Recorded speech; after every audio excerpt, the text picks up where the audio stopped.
کارکردی میگرده در بخش لطیفه‌گویی. استاد حلیموف سامان.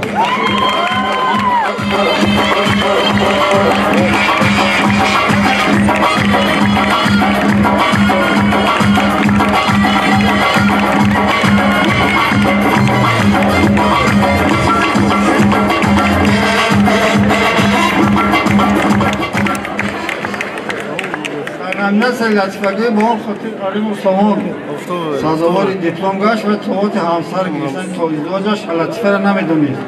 بعد از اون که از یوان همسر انتخاب کرد لطیفه‌گویی را یاد گرفت. دوباره گوش بدید.